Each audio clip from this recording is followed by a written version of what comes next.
मरकजी वजीर दाखिला अमित शाह का कहना है कि जम्मू कश्मीर में जमीनी सूरत हाल मामूल पर आ गई है। राज्यसभा में बयान देते हुए अमित शाह ने कहा कि 5 अगस्त के बाद से पुलिस फायरिंग में एक भी फर्द की मौत नहीं हुई है।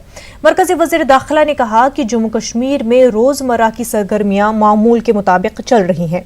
हर किस्म की ट्रांसपोर्ट की आमदोरफ्त जारी है। मौसराती निजाम का तज़किरा करते हुए मरकजी वजीर दाखिला ने कहा कि लैंडलाइन और पोस्टपेड मोबाइल काम कर रहे हैं। टीवी चैनल्स और न्यूज़पेपर्स की सरगर्मियां भी हस्ब मामूल जारी हैं। उन्होंने कहा कि हजारों स्कूल्स भी खुल गए हैं, वहीं अस्पतालों में दवाइयां भी दस्तयाब है। इंटरनेट खिदमात का जिक्र करते हुए अमित शाह ने कहा कि यकीनन इंटरनेट हमारी जिंदगियों में काफी अहमियत का हामिल है, ताहम तमाम सिक्योरिटी पैमानों के जायजे के बाद ही इंटरनेट बहाल किया जाएगा। कांग्रेस के सीनियर लीडर गुलाम नबी आजाद, नजीर अहमद लावे और दीगर ने कश्मीर की सूरत हाल पर सवाल किए थे। पूरे सदन को बताना चाहता हूं कि कब पूरी स्थिति सामान्य होगी। पूरी स्थिति सामान्य हो चुकी है, सामान्य ही है स्थिति वहां पर। मैं आपको थोड़ी डिटेल बात इसलिए बताना चाहता हूं सभापति महोदय कि देश और दुनिया में इसके लिए कई प्रकार की भ्रांतियां, कोई गलत आशा नहीं होगा मगर फैली हुई है। तो मैं इस सदन के माध्यम से देश की जनता के सामने ये पूरी कश्मीर की सामान्य स्थिति के बारे में बताना चाहता हूं। जहां तक लॉ एंड ऑर्डर का सवाल है, 5 अगस्त के बाद एक भी व्यक्ति की पुलिस फायरिंग से मौत नहीं होगी। एक भी व्यक्ति की मौत पुलिस फायरिंग से। इस सदन में सबने आशंका व्यक्त की थी रक्त की नदियां बह जाएगी, रक्तपात हो जाएगा, सैकड़ों लोग मारे जाएंगे। मुझे आनंद है कहते हुए मान्यवर, एक भी व्यक्ति की जान पुलिस की गोली से नहीं गई। एक नागरिक सीआरपीसी के तहत 144 के तहत लगाए गए सारे प्रतिबंध 195 के 95 पुलिस स्टेशन के अंदर लिफ्ट कर दिए गए। पत्थरबाजी की घटना में गत साल की कंपैरिजन में कमी आई है। पिछले वर्ष 802 पत्थरबाजी की घटनाएं हुई थी अब तक, और इस बार 544 हुई, तो पत्थरबाजी भी कम हुई। सभी 20,411 स्कूल खुले हैं। परीक्षा सुचारू रूप से ली जा रही है।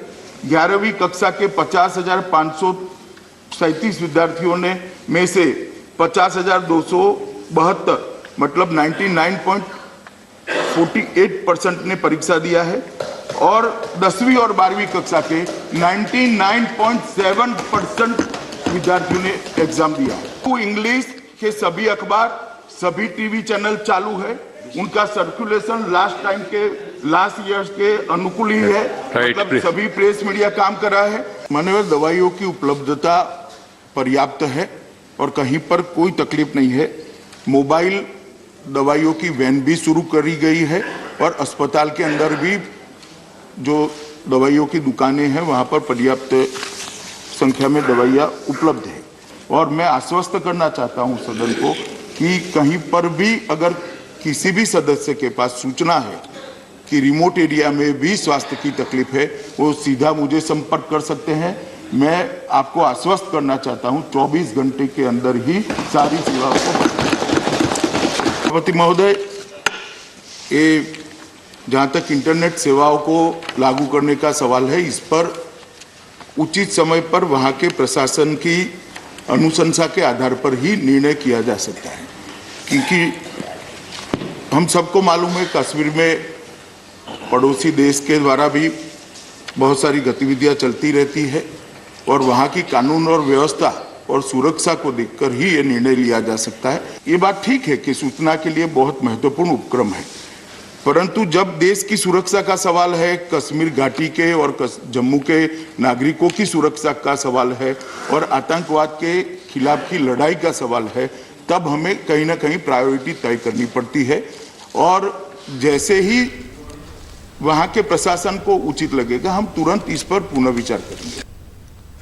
वजीर ममलिकत जितेंद्र सिंह ने कहा है कि कश्मीर में हालात मामूल पर आ रहे हैं। जितेंद्र सिंह ने कहा कि तरक्की में बहुत सारी रुकावटें थी जो अब दूर हो चुकी हैं। कश्मीर घाटी से वहां का माहौल और वहां का लोगों की चहल पहल बिल्कुल सामान्य उसी तरह जैसे देश के बाकी हिस्सों में है, और आम नागरिक जो नई व्यवस्था कायम की गई है 31 अक्टूबर के बाद, उससे संतुष्ट भी है और उसका लाभार्थी बनने का उत्सुक भी है। जिस प्रकार से अनेकों कानून जो पहले जम्मू कश्मीर में लागू नहीं थे तब के प्रदेश में, वो अब दोनों केंद्र शासित प्रदेशों में होने वाले हैं। उदाहरण के तौर पर प्रिवेंशन ऑफ करप्शन एक्ट, जो उस स्वरूप में नहीं था जिस प्रकार से केंद्र में लागू होता है, जिसके कारण वहाँ भ्रष्टाचार बड़ी मात्रा में पाया जाता था और आपके यहाँ से उसकी रिपोर्टिंग भी होती थी। इसी प्रकार से चाइल्ड मैरिज एक्ट। अब मुझे बताइए कि विश्व में ऐसा कौन सा देश होगा, ऐसा कौन सा वर्ग होगा जहां पर इस कानून को लेकर के आपत्ति हो, बाल विवाह पर, वो वहां लागू नहीं था। डाउरी एक्ट, महिलाओं के सशक्तिकरण को लेकर के अनेकों ऐसे प्रावधान जो बाकी देश में उपलब्ध थे वहां नहीं थे। युवाओं को लेकर के जिस प्रकार का इन्वेस्टमेंट्स में बाधाएं थी 35A और अन्य कानूनों के चलते, उनको हटा दिया गया है। बहुत सफल हमारा एक प्रयोग रहा है। 15 और 16 तारीख को DOPT विभाग की ओर से 2 दिवसीय एक कॉन्फ्रेंस हुई, जिसमें सुशासन के भिन्न भिन्न पहलुओं पर अलग अलग सत्रों में विचार हुआ। डीजीपी जम्मू कश्मीर दिलबाग सिंह ने कहा है कि फोर्सेस हर महाज पर चौकन्ना है और किसी भी गड़बड़ी से निपटने के लिए तैयार है। उन्होंने कहा कि सरहद पार दरअंदाजी की कोशिशों को नाकाम बनाने के लिए फोर्सेस हमेशा तैयार खड़ी है।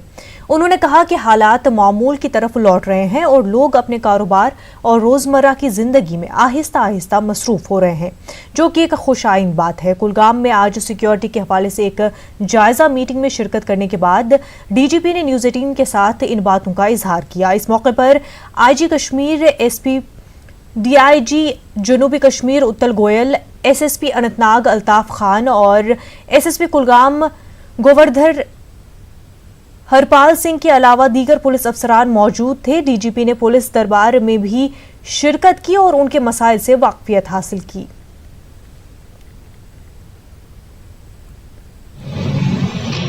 देखिए, दरअंदाजी तो पाकिस्तान की साजिश और उनकी जो नापाक इरादे उसके तहत इस तरह की गतिविधियां तो पहले से ज़्यादा करी उन्होंने। इसके साथ उन्होंने ये भी करा कि जहां पर जो सीजफायर वायलेशन है, जगह जगह आर पार जो गोला बारूद जो चलाते हैं जिसमें सिविल लोगों को नुकसान पहुंचाते हैं, वो भी हुआ। मगर हमारे जो बॉर्डर के ऊपर ग्रिड है वो बड़ी स्ट्रांग है और बहुत हद तक इस चैलेंज को भी अच्छे से हैंडल किया गया। सिचुएशन बहुत हद तक बेहतर हो चुकी है। अभी अगर आप सिटीज की और रूरल एरिया की बात करें तो दुकानें सब जगह पे खुल गई, ट्रैफिक सब जगह पे बड़े अच्छे से चल रही है। प्राइवेट ट्रैफिक, कमर्शियल ट्रैफिक और अदर इतनी ट्रैफिक चल रही है कि जगह जगह पर जाम लग रहे हैं। इसके साथ सिचुएशन जो है लॉ एंड ऑर्डर के फ्रंट के ऊपर पूरी तरह कंट्रोल में है और किसी भी जगह पे लॉ एंड ऑर्डर की कोई भी वारदात सुनने को नहीं मिल रही है। ये बहुत अच्छी बात है, जिसके लिए हमारे पुलिस और फोर्सेस के लोग जो डिप्लॉयड हैं वो और हमारे अवाम जो है जो हमारा साथ कोऑपरेट करते हैं वो सब इसमें मुबारक के हकदार हैं।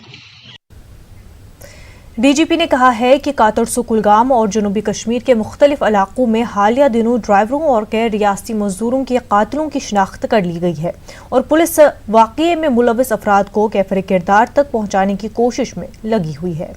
कातिल हैं वो सब जगह पे पहचाने गए हैं और हम लोग ऑपरेशंस लॉन्च कर रहे हैं और तफ्तीश भी हमारी साथ साथ चल रही है और हम लोग उन केसेस को अच्छे से इन्वेस्टिगेट कर रहे हैं और जहां जहां इन्वेस्टिगेशन का ताल्लुक है वो मुकम्मल हो रहा है जल्द ही और साथ ही साथ बाकी कार्रवाई भी जो है जो ज़रूरी है वो की जाएगी। और इसमें बहुत सारा लोगों ने कंडेम किया इस इंसिडेंट्स को। बड़े अनफॉर्चुनेट इंसिडेंट थे, बाहर से आए हुए लोगों को मारा गया, जो टेररिस्ट उसमें इन्वॉल्व थे वो सारे पहचाने गए हैं और होपफुली जो कार्रवाई उनके खिलाफ करने की जरूरत है वो भी की जाएगी। जम्मू कश्मीर के प्रिंसिपल सेक्रेटरी रोहित कंसल ने प्रोग्राम बैक टू विलेज के हवाले से तफसीली जानकारी दी। आपको बता दें कि बैक टू विलेज के दूसरे मरहले का आगाज 25 नवंबर को हो रहा है। रोहित कंसल ने एक प्रेस कॉन्फ्रेंस के दौरान मीडिया को इस हवाले से तफसीलात बताई।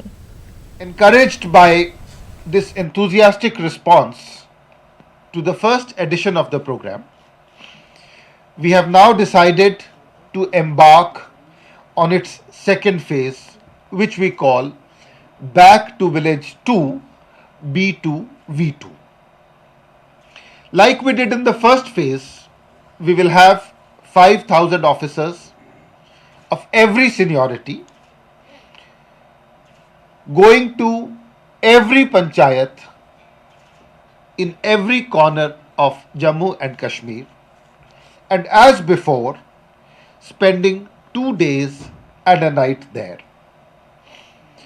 In fact, B2V2 is going to be even more intense than B2V1, because the officers will not only interact with the villagers, they will also look at 4 specific things. 1, they will look at the follow-up of B21 program. 2, they will look at empowering and energizing Kashmir में जहां हुकूमत ने cinema को फिर से बहाल करने के लिए हामी भरी है, वहीं सीआरपीएफ ने इस तरह की एक पहल के बाद लगभग 3 दहाइयों के बाद अनंतनाग में सिनेमा को बहाल कर दिया है। इस तरह से शोरज़दा कश्मीर में लोगों के लिए एक तफरीही जरिया फराहम करने की कोशिश की जा रही है, जबकि हालात में बेहतरी की तस्वीर को साफ करने के लिए भी अब सिनेमा की मुकम्मल बहाली की कोशिशें की जा रही है। पेश है मुदस्सिर कादरी की खास रिपोर्ट।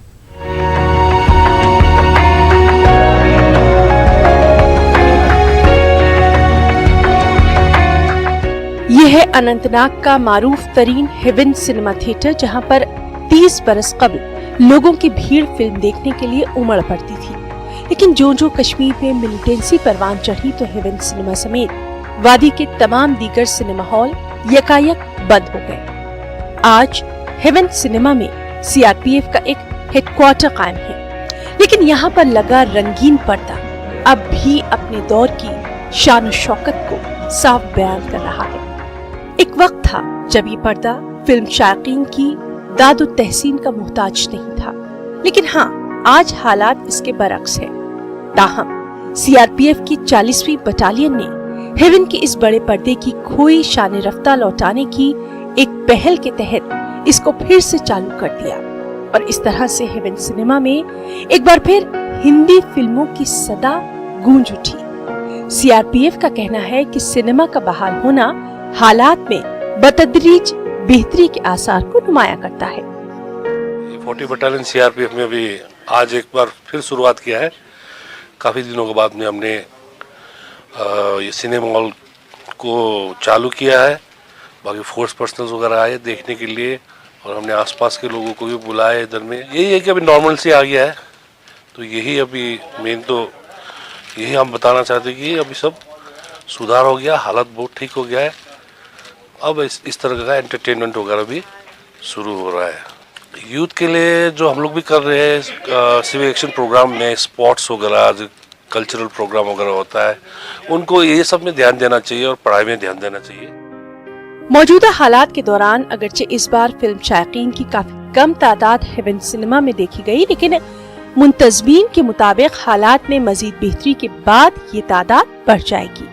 जबकि सिनेमा को दोबारा बहाल करने का मकसद शोरज़दा कश्मीर के लोगों को तफरीह का सामान मुहैया करना है, क्योंकि मौजूदा हालात के दौरान यहाँ के लोगों में डिप्रेशन की शरह में नुमाया इजाफा हुआ है।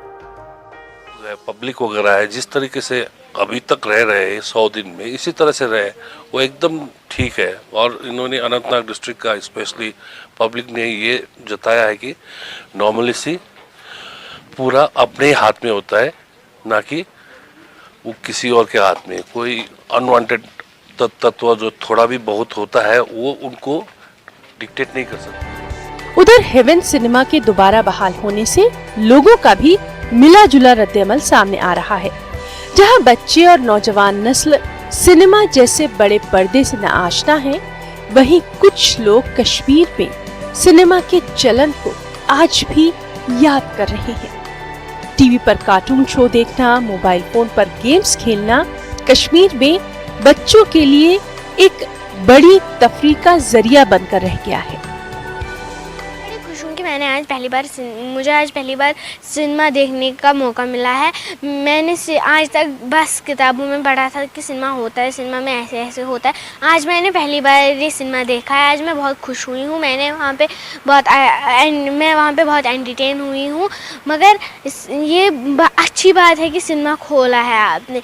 मगर इसके साथ साथ मैं एक बात बोलना चाहती हूँ कि एजुकेशन फिल्म ये सिनेमा में एजुकेशन रिलेटेड फिल्में होनी चाहिए, साइंस रिलेटेड फिल्में होनी चाहिए, जिससे हमें भी सीख मिल सके, जिससे हम भी आगे बढ़ सकें। ना सिनेमा थिएटर चालू करने का सवाल है, ये तो अच्छी बात है, हर कोई पसंद करता है। इसमें ज़रूरत है कम से कम ना उस थिएटर को इस्तेमाल किया जाए जो यहाँ की अपनी हमारी जो काफ़ी हद तक हमारी जो रवायत हैं वो मतलब काफ़ी मादूम हो चुकी हैं। और उसके अलावा ये जो एजुकेटिव ना सिनेमा जो हुआ करता था हमारे पीरियड में जब हम देखा करते थे। वाज़ेह रहे कि कश्मीर में मिलिटेंसी के बाद सिनेमा घरों को दोबारा चालू करने की आज तक पहल कई बार की गई। 1998 में सरकार ने अगरचे इस हवाले से एक बड़े पैकेज का ऐलान भी किया, लेकिन श्रीनगर में कुछ ही सिनेमा घरों के सिल्वर स्क्रीन दोबारा चमके। ताहम हालात ने फिर ऐसी करवट ली कि इन पर्दों की चमक दोबारा फीकी पड़ गई और ऐसे में हेवन सिनेमा को दोबारा चालू करने की सीआरपीएफ की ये पहल कश्मीर में दोबारा सिनेमा के चलन को आम करने में कामयाब होगी, ये देखने वाली बात अहम होगी। न्यूज़ 18 उर्दू के लिए मुदस्सिर कादरी की खुसूसी रिपोर्ट।